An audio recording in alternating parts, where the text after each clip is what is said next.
আসসালামু আলাইকুম, মুগ্ধ ফ্যামিলি ব্লগে আপনাদের স্বাগত। ছাদে যাচ্ছি, সিমরান আর আমি। মুগ্ধ আগেই ছাদে গেছে, এই যে ছাদে চলে আসছি। আমাদের 6 তলাতে ছাদ আর আমরা 2 তলাতে থাকি। তারপরে এই যে আমাদের দেখিয়ে মুগ্ধ কী যেন বলতেছে, পরে এই ছাদে চলে গেলাম। এখনও একটু একটু রৌদ্র আছে, ভালোভাবে বিকেল হয়নি, অনেক গরম পড়ে এখন। তারপর ওই যে ওই ছেলেটা অনেক ভালো ঘুড়ি উড়াইতে পারে, প্রত্যেক দিনই ও ঘুড়ি উড়ায়। এই যে এখন শুরু করলো মাত্র, আর বাতাসের জন্য উড়াইতে পারতেছে না, তারপর পারফেক্টলি উড়াবে। খুবই ভালো ঘুড়ি উড়াইতে পারে, সবসময় দেখি ও কীভাবে ঘুড়ি উড়ায়। আর বাচ্চারা সব এনজয় করে, খুব ভালোই লাগে ছাদে আসলে। অনেক মানুষ থাকে, আজকে তেমন কেউ আসে নাই, মানে 5টার পরেই আসে, আমরা একটু আগে আসছি, তাই এখনও কেউ আসে নাই। শুধু মুগ্ধ আর মুগ্ধর এক বন্ধু এই যে দেখতেছে ও ঘুড়ি উড়ানো। তারপর মুগ্ধ এই পাশে আসলো, তার ভালো লাগছে না, তাই ঘুরছে। বাচ্চারা আসলে খেলাধুলা করবে। আর দেখেন সূর্যরা ডুবছে, কি সুন্দর।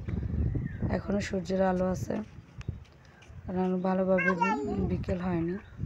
তারপরে যে উনি দেখতেছে বাইরের দৃশ্য, কি করবে, যে তার প্রত্যেক দিনকার দুষ্টামি। 5-এর উপর হাঁটবে, কথা বললেও শুনবে না, সারাক্ষণ তার 5-এর উপর আটা লাগবে।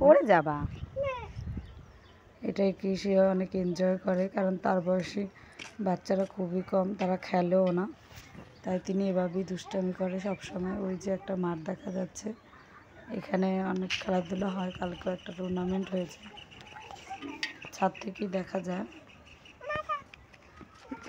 তারপর বারবার পড়তেছে, বলতেছে তুই হাঁটা লাগবে না, তারপরও হাঁটতেছে, বললেও কথা শোনে না।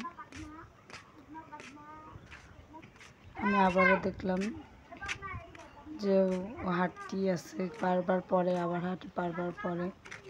ঘুরতেছি, কেউ কোনো ভাবিরা এখন আসে না, আসলে সবাই খুব আড্ডা দেয়, বাচ্চারা খেলাধুলা করে, খুবই ভালো লাগে। সাথে যে বাচ্চারা খেলাধুলা করে জানাবেন। অবশ্যই বড়, আমাদের ছাদটা অনেক বড়। তারপর দুইজনকে দাঁড় করালাম যে একটু ভিডিও করি। ছেলেটা চলে গেল, কারণ ও দুষ্টামি করে একদমই। তারপর মেয়েটাও দুষ্টামি শুরু করলো, ভাই চলে গেছে, সে আর থাকবে না। তারপর সন্ধ্যার পর বাসায় চলে আসছে, ওদের জন্য পপকর্ন ভাজতেছি। খুব সহজ পপকর্ন ভাজা। তেলে একটু লবণ আর তেল দিয়ে দিলাম কড়াইতে, তারপর গরম হলেই পপকর্ন দিয়ে এরকম একটা পাত্র দিয়ে ঢেকে দিছি, কারণ আমার এটার মাপের সরা নেই, সরা দিলেই হয়। ঢেকে দিলেই খুব সহজে পপকর্ন রেডি হয়ে যায়। ভিডিওটা কেমন লাগলো অবশ্যই জানাবেন, লাইক কমেন্ট শেয়ার করে পাশে থাকবেন। ধন্যবাদ।